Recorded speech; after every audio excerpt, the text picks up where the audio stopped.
दोस्तों नमस्कार, मैं हूं करतार सिंह और आप देख रहे हैं अपना प्रसिद्ध चैनल मेरे टिप्स। जैसा कि आप जानते हैं, आज का जो मौसम चल रहा है वह हमारे देश में बहुत ही ख़राब संदेश लेकर के आ रहा है। चूँकि मौसम बरसात का है, बाढ़ का है और इस बाढ़ से पूरे देश में तमाम तरीके की दिक्कतें आ रही हैं। ख़ासकर से जम्मू कश्मीर, हिमाचल प्रदेश, पंजाब और उसके बाद उत्तर प्रदेश में बाढ़ का भीषण रूप देखने को मिल रहा है। अब चूँकि हम ग्रेटर नोएडा जैसे एक विकसित शहर में रह रहे हैं, लेकिन उसके बावजूद भी यमुना नदी का जल स्तर इतना बढ़ा हुआ है जिसकी वजह से बाढ़ हमारे ग्रेटर नोएडा में भी आ गई है और इसकी वजह से बहुत सारे पशुपालकों को बहुत ज़्यादा दिक्कत हो रही है। और आज के इसी विषय पर हम चर्चा करने के लिए हमारे इस कार्यक्रम में सादर आमंत्रित हैं डॉक्टर आशीष अशोक, डिप्टी सीईओ जनपद गौतम बुद्ध नगर। सर, सबसे पहले आपका हमारे आज के इस कार्यक्रम में बहुत बहुत स्वागत है। बहुत बहुत धन्यवाद करतार जी। सर, मेरा सबसे पहले तो आपके लिए इस बात का आभार कि आपने ऐसे व्यस्त शेड्यूल में हमारे लिए वक्त निकाला, इसके लिए मैं आपको धन्यवाद देता हूं। साथ ही हमारे जो पशुपालक हैं इस वक्त बाढ़ से पीड़ित हैं, बहुत ज़्यादा परेशान लोग हो रहे हैं। तो ऐसी स्थिति में मैं ये चाहता हूं कि हमारे पशुपालकों के लिए ऐसी स्थिति में हमको क्या करना चाहिए। और मेरा पहला सवाल है सर, पशुपालकों को बाढ़ से जो परेशानी हो रही है उसके बारे में सबसे पहले तो आप हमें अवगत कराएं, किस तरीके की दिक्कतें हमारे पशुपालकों को देखनी पड़ रही हैं। करतार जी, जो इस समय हमारे देश में कई प्रदेशों में जो मानसून के कारण अत्यधिक जो मानसून, खासकर हमारे जो पहाड़ी रीजनों में जो मानसून ज़्यादा हो रहा है, उससे हमारे कई प्रदेश इस समय बाढ़ की चपेट में हैं। जैसे कि आपने पूर्व में बताया ही है कि हिमाचल प्रदेश है, हमारा पंजाब है और हमारा आपका उत्तराखंड है, और अब हमारा जो हिस्सा है हमारा उत्तर प्रदेश का भी काफ़ी कुछ प्रभावित है उससे। तो इसमें ऐसा क्या होता है, क्योंकि बाढ़ एक ऐसी चीज़ हमारी होती है, जब किसी भी ज़िले में या किसी स्टेट में बाढ़ आती है तो जो पशुपालक होते हैं वो सबसे ज़्यादा अफेक्टेड होते हैं। क्योंकि एक तो हमारे पशुपालकों को स्वयं और अपने जो बच्चे हैं और जो ह्यूमन बीइंग हैं उनको केयर करना है, उनकी भी सावधानी उन्हें लेनी है। साथ में उनके साथ जो हमारा जो पशु है, जो हमारा पशुपालन है जो करते हैं, जिसमें भैंस, गाय, हमारे डॉग्स, कैट, ऐसी बहुत सी चीज़ें पशुपालक आजकल गांव में भी यूज करते हैं, उन्हें पालते हैं, उनसे अपनी रोज़ाना की दिनचर्या को जोड़ते हैं, उनसे आमदनी का जो जरिया होता है उसको भी वो पालते हैं। तो उनके सामने दोनों जो अपनी ह्यूमन बीइंग्स है, एक हमारा पशुपालन है, उन दोनों को उनकी केयर करने के लिए वो बड़ा चिंताग्रस्त हो जाता है। नंबर 1 जी। तो इसमें क्या होता है, हमारे पशुपालक को जब बाढ़ से वो ना, तो उसको हम जो प्रशासन होता है उसको कोशिश करता है, जो उसके हमारे जानवर हैं उसको कहीं प्रतिस्थापित दूसरी जगह, हम उनको बाढ़ से पहले ही चेतावनी देके उनको दूसरी जगह हम उनको रखने का कार्य कराया जाता है, जिससे कि कोई जब बाढ़ की विवशता हो जाए तो उस समय, क्योंकि जब बाढ़ बहुत ही भीषण रूप में होती है तो उस समय फिर जानवरों को वहाँ से बाहर निकालना या वहाँ से दूसरी जगह पर स्थापित करना वो बहुत ही कठिन कार्य हो जाता है। तो इससे जैसे ही हमें मान लो बैराज से जो जानकारियाँ मिलती हैं प्रशासन को कि आज इतने लाख पानी छोड़ा जाएगा या इतना पानी आने की संभावना है, तो उसी बेस पे हम लोग पहले से ही उनके जो जानवर हैं उनको वहाँ से हटाकर एक सुरक्षित जगह पे उनके लिए जो प्रशासन द्वारा स्थान बनाया जाता है वहाँ पे उनको रखा जाता है। अच्छा, इसके अलावा जब पशुओं को विस्थापित कर दिया जाता है, अभी हम देख रहे हैं सर ग्रेटर नोएडा में तमाम जो गौशालाएं हैं उनमें गौवंश को बहुत ज़्यादा दिक्कतें अभी सामने आई है, लेकिन प्रशासन का इतना अच्छा कार्य देखने को मिला है और पशुपालन विभाग की तरफ से भी तमाम उसमें ऑप्शन दिए गए हैं उनके सुरक्षित रखने के लिए। आप कृपया हमें ये भी जानकारी दें पशुपालन विभाग की ओर से उसमें क्या क्या सहूलियत हमारे पशुपालकों को और पशुओं के लिए दी गई है। करतार जी, जैसा कि हम लोग बाढ़ पे जो बात कर रहे हैं उसमें जैसे हम जो गौतम बुद्ध नगर में है, इसमें भी हमारे कुछ क्षेत्र है जो डूब क्षेत्र है, वहाँ पर बाढ़ तो हम भयंकर एक बाढ़ तो नहीं कहेंगे, लेकिन फिर भी पानी का स्तर वहाँ कम से कम 5-6-7 फीट हो ही जाता है जब वहाँ से पानी छोड़ा जाता है। तो अभी हमने हमारे यहाँ गौतम बुद्ध नगर में जो डूब क्षेत्र है वहाँ पे हमारी एक गौशाला है जो 135 सेक्टर में बाजितपुर में, तो वो हमारी डूब क्षेत्र में बनी होने के कारण वहाँ हमेशा ये खतरा रहता है, हर साल ही खतरा रहता है। तो इस बार हमने उसको समय रहते ही हमने उसको वहाँ से क्या कहते हैं गौशाला के जो सारे जो गौवंश हैं हमने वहाँ से हटा के वहाँ ग्रीन बेल्ट एक जो प्रशासन द्वारा जगह उपलब्ध कराई, हमने सबको वहाँ पर उनको रहने का बंदोबस्त किया गया और साथ ही वहाँ पे वो सारी सुविधाएं हम लोगों के द्वारा दी जा रही हैं और प्राधिकरण के द्वारा वो सारी सुविधाएं दी जा रही हैं, जैसे कि वहाँ बैरिकेटिंग की गई सड़क के किनारे और उसमें ऊपर बरसात से बचने के लिए तिरपाल का भी यूज किया गया। खाने के लिए हमने खाने और पानी के लिए अलग अलग ड्राम के जो टेम्परेरी बर्तन होते हैं उनको वहाँ पे उपलब्ध कराया गया। साथ में उनमें हमने इस समय खुरपका मुँह पका का टीकाकरण करा गया पशु चिकित्सा विभाग की तरफ से, और साथ में हमने डीवॉर्मिंग की गोलियां वगैरह भी उनमें प्रोवाइड कराई गई। साथ में हमने वहाँ 24 आवर्स अपनी जो 8-8 घंटे की टीम हमारे विभाग के द्वारा वहाँ गौवंश की सुरक्षा के लिए लगाई गई, जिसमें कोई भी उनकी पशु की कोई किसी वजह से कोई परेशानी होती है, कोई क्या कहते हैं, क्योंकि जब एक दूसरे जगह से विस्थापित किए जाते हैं तो कभी चोट भी लग जाती है, कभी जानवर बीमार भी हो जाता है और बरसात भी रेगुलर हो रही है, तो उसका भी वो लोग पूरी टीम हमारी देखभाल करती है। तो ये तो हो गई गौशाला की। ऐसे ही जो डूब क्षेत्र में हमारे जो अनऑथराइज बहुत से लोग जो होते हैं वहाँ अपना टेम्पररी रहने का वो बना लिया जाता है, तो वो भी कुछ पशुपालन वहाँ करते हैं, अपनी कुछ भैंस हैं या कुछ गाय हैं वो रखते हैं, तो उनको भी वहाँ से हम हटाकर उनको भी हमने जो सुरक्षित स्थान पे प्राधिकरण के द्वारा जो जगह दी गई वहाँ पे उनको भी रखा गया। वो भी काफ़ी मात्रा में होते हैं, वो गौवंश है या महिषवंशी है या और भी जो भी जानवर हैं, तो उनके लिए भी हमारे द्वारा जो हमारे पशु चिकित्सा विभाग की जो एक मोबाइल वेटनरी यूनिट है उसकी भी हमने वहाँ पर डे एक ड्यूटी लगा के रखी हुई है। वो उनको मोबाइल करते हुए हर किसान से पूछते हुए उनके कोई भी जानवर बीमार है या कैसे है तो उसमें हम उनको भी हमने टीकाकरण और हमने डीवॉर्मिंग मतलब कीड़े की दवाई ये हमने रेगुलर बेस पे उनको हमने प्रोवाइड कराई गई। और जो भी जानवर कोई बीमार है या किसी की एआई की भी उस पीरियड में कोई गर्मी पे आता है जानवर, उनकी वो करवाने का भी हमारी टीम के द्वारा पूरा प्रयास किया जा रहा है। ये बहुत एक अच्छी बात बताई। ऐसे समय पे ज़्यादातर बीमार पशुओं का ही ख्याल रखा जाता है, और अभी हमारे डिप्टी सीईओ साहब ने बताया कि अगर कोई पशु ऐसी स्थिति में गर्मी में आ रहा है, कृत्रिम गर्भाधान का कार्य भी वहाँ पर पशुपालन विभाग की ओर से पूर्णतः निःशुल्क किया जा रहा है और ये बहुत ही अच्छा प्रयास है। तो सर ऐसे में अभी जब हम गए थे उधर के हमारे पास कुछ वहाँ की जो फुटेज भी आई हैं, हमने देखा है पूरा पशुपालन विभाग तत्परता के साथ दिन और रात लगा हुआ है। आपने जैसे बताया अभी कि विभाग के अलग अलग अधिकारियों, कर्मचारियों, स्टाफ की ड्यूटी वहाँ पर लगाई गई है। तो इसमें क्या बाहर की कुछ एनजीओ हैं, उनका भी कोई सहयोग मिल रहा है?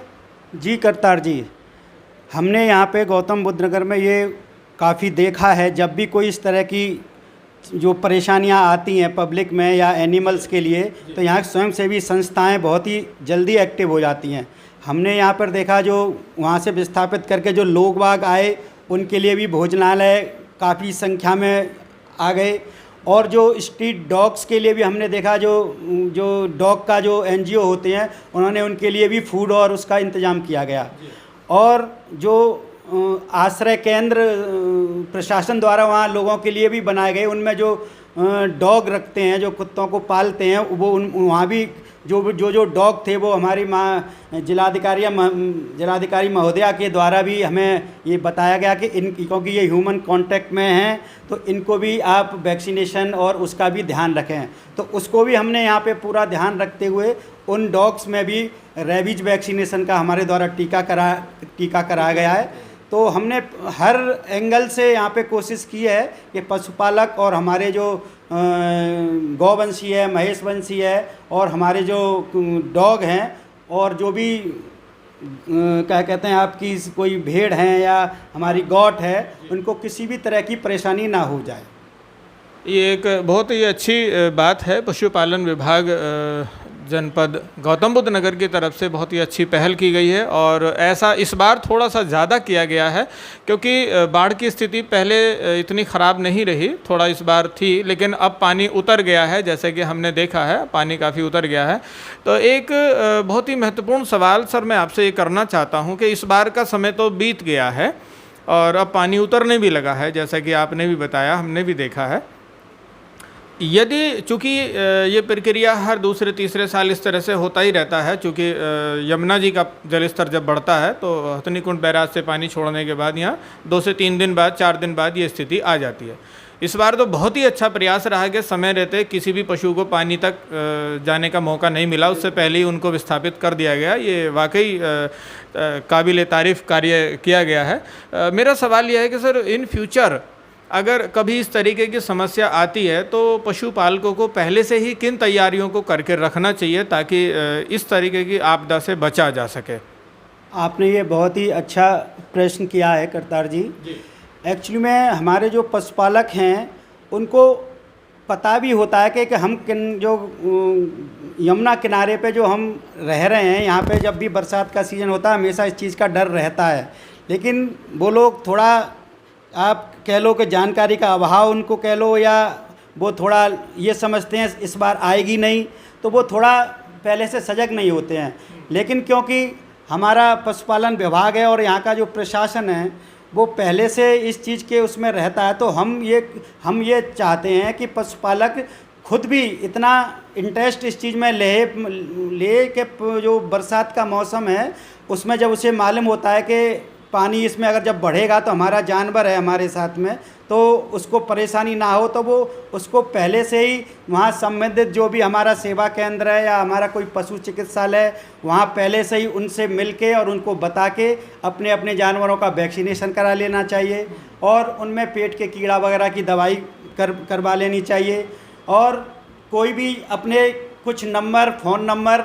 उन्हें हमारे विभाग को प्रोवाइड करा देना चाहिए, जिससे कि ऐसी स्थिति में हम डायरेक्ट उनसे संपर्क में बने रहें, क्योंकि हमारा विभाग हमेशा तत्पर रहता है। जब भी हमें कोई इस तरह की सूचना या इस तरह की प्रशासन के द्वारा या हमारे जो जिला स्तर के अधिकारी हैं उनके द्वारा कोई भी सूचना मिलती है, तो हमारे यहाँ भी संबंधित सेवा केंद्र हैं या पशु चिकित्सालय हैं, वहाँ के जो भी अधिकारी और कर्मचारी हैं वो तुरंत उन चीज़ों का संज्ञान लेते हैं। सर एक मेरी तरफ से एक सवाल और है, वह यह है कि अब चूँकि ये वापस अपने घरों की ओर लौटने लगे हैं पशुपालक अपने पशुधन को लेकर के, और जो गौ आश्रय स्थलों में इस समय अस्थायी रूप से हमारे गौवंश रह रहे हैं, जब ये वापस अपने मूल जगह पर जाएंगे तो वहाँ चूँकि अभी मॉइस्चर बहुत ज़्यादा होगा, नमी बहुत ज़्यादा बनी रहेगी, तो ऐसी स्थिति में कोई विशेष सावधानी यदि है तो मैं चाहूँगा कि आप हमारे पशुपालकों को उससे अवगत कराएं और उससे कैसे बचा जा सकता है, क्या बीमारी होने की संभावना है, उसका क्या ट्रीटमेंट हो सकता है, इस पर एक प्रकाश जरूर डालें सर। ये भी करतार जी आपका बहुत अच्छा प्रश्न है, क्योंकि कभी भी आपने देखा हो, चाहे वो ह्यूमन बीइंग हो चाहे वो हमारी एनिमल से रिलेटेड हो, जब कोई भी नदी में या बाढ़ आने के बाद चीज़ें जब ख़त्म होती हैं या लोग अपनी नियमित ज़िंदगी में लौटते हैं, उसके बाद ही कुछ संक्रामक रोग फैलने की संभावनाएं होती हैं। तो उसके दृष्टिगत मैं उनसे ये कहना चाहता हूँ कि कोशिश करें, एक तो जानवरों के जो खासकर हमारे यहाँ जो डर रहता है, जो मॉइस्चर में जो चीज़ें होती हैं, तो खुर में सबसे ज़्यादा हमें डर रहता है कि खुर में जो मॉइस्चर होता है, चिपचिपी चीज़ें होंगी, माँ कीचड़ अगर जब ज़्यादा होगी तो उसमें फुट रॉट वगैरह की हमें सबसे ज़्यादा डर रहता है उसमें। तो उसमें हम कोशिश ये करेंगे उनसे कि पहले तो जब अपनी जगह पे आप पहुँचे तो कोशिश करें वो जो जगह है वहाँ पहले पूरी तरह से नहीं तो कम से कम 70% के अलावा वो जगह थोड़ा सूख जाना चाहिए, तुरंत ना जाएं जैसे पानी उतर गया और आप उसके दूसरे तीसरे दिन ही वहाँ जाके जानवर बांधने लगें अपने। तो कोशिश करें पहले उसको कम से 7 से 8 दिन लगाएं, क्योंकि प्रशासन और सारे विभाग आपके साथ हैं तो कोई प्रॉब्लम तो है नहीं है, तो जितना 7-8 दिन का टाइम लेना चाहिए, इससे वहाँ जगह नमी कम से कम हो। और फिर जो देसी कुछ चीज़ें होती हैं जैसे फिनाइल है, फिनाइल में आप फिटकरी पीस के वो डाल दें उसमें और उसको उनके खुरों पे रोज़ाना 2 टाइम ज़रूर छिड़का करें। या फिनाइल के साथ ही जो कड़वा तेल है उस जैसे मान लो आपने आधा लीटर कड़वा तेल ले लिया, कड़वा तेल का मतलब होता है सरसों का तेल, मस्टर्ड ऑयल, और साथ में फिनाइल,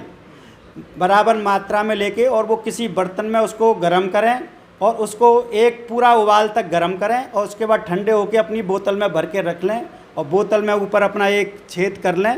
और एक उसको भी आप उनके खुरों पे और उस पर सुबह शाम छिड़क सकते हैं, जिससे कि जो हमारी नमी के कारण वहाँ कोई बैक्टीरियल इन्फेक्शन है या कोई और ऐसी चीज़ है उसकी संभावना बहुत कम हो जाएगी। प्लस जब हमारे जो कैंप हैं उन कैंपों से वो लाल दवाई भी हमारे द्वारा प्रोवाइड कराई जाती है, उस लाल दवाई को भी वहाँ से प्राप्त कर लें क्या कहते हैं, या जो भी नज़दीक अस्पताल है वहाँ जाके भी आप वो लाल दवाई ले सकते हैं, तो वो उसको भी अपने खुर पे या उसके मुंह में उसका भी छिड़काव कर सकते हैं। हाँ, और साथ में नीम के पत्ते, क्योंकि ये एक ऐसी चीज़ है हर जगह अवेलेबल होता है हमारा नीम का पत्ता, तो नीम के कुछ पत्तों को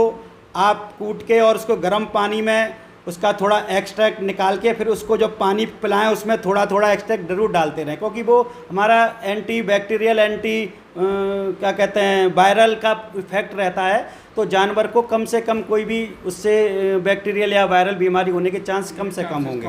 हाँ, और उसके बाद हम विभाग भी ये ध्यान रखता है, क्योंकि बरसात के मौसम में थोड़ा खुरपका का भी डर रहता है, तो हम खुरपका का तो हमने उसी समय कैंप के समय लगा ही देते हैं हम, तो फिर हम उसके बाद जब वैक्सीन अवेलेबल होती है तो हम उनके वहाँ जब वो पहुँच जाते हैं अपनी जगह पे, तो फिर हम वहाँ पे फिर क्या कहते हैं उसका आपका HS का टीकाकरण भी कर देते हैं, जिससे कि वहाँ हीमोरेजिक सेप्टिसीमिया की भी शिकायत ना हो।